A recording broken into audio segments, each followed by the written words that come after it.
Chennai,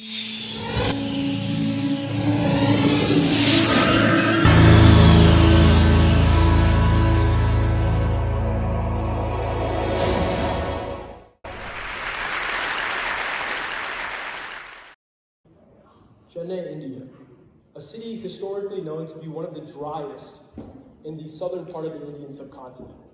However, in 2015, record levels of torrential downpour led to record levels of flooding.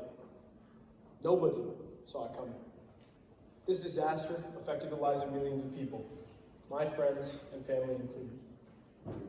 Now, however catastrophic the events, the city bonded together through the help of individuals, everyday individuals, who took part in launching widespread communication, aiding in transportation, and helping in the distribution of emergency supplies.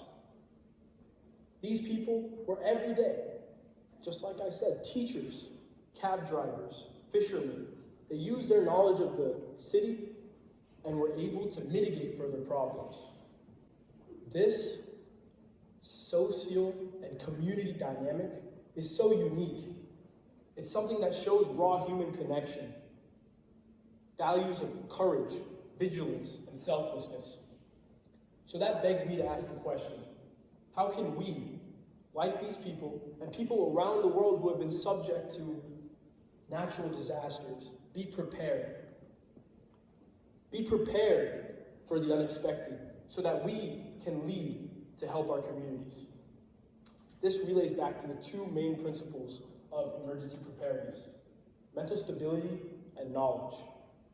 Firstly, we must understand that events like these will happen. And many people might play it off saying, oh, it'll never happen to me. I just don't live in the right spots. Well, here, according to Murphy's Law, we know that anything can happen at any time, anywhere, anyhow. And once we're able to acknowledge that, we can talk about mindset. Now, everyone here probably knows what you would do in various emergency situations. It's quite frankly been drilled into our heads. At school and at the workplace, we're constantly subject to fire drills, emergency weather drills, tornado drills.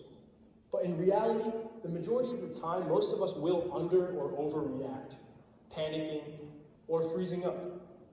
This is where our mental stability comes into play. It helps us stay cool, calm, and collected, especially to our surroundings. Now this leads me on to my second point, knowledge.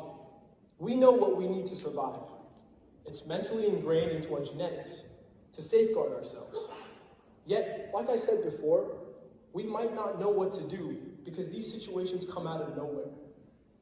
This is where we need to take into account spatial awareness and planning. Now, in no means am I saying that we should all drop a few $1,000s and become doomsday preppers and own every single type of North American vegetable that comes in a can. As a matter of fact, many of the people who do choose to help in ways they already know how to. In Colombia during the earthquake, local businessmen used their shipping lines to redistribute water, food, shelter items such as blankets to people who needed them the most. Local wildlife enthusiasts in Australia during the wildfires were able to go in and save animals because they knew how to handle them properly and how to tend to their injuries. We can use our prior knowledge and knowledge that we've gained in our professions to help other people. In a community, people who are prepared can be lifesavers because they've already secured their own safety and they're ready to help others. In times of need, we only need a few who are willing to step up. We can be the answer. Just by taking into account our locality, awareness of our surroundings, and having a clear head, we too can lead. So, are you ready? Thank you very much.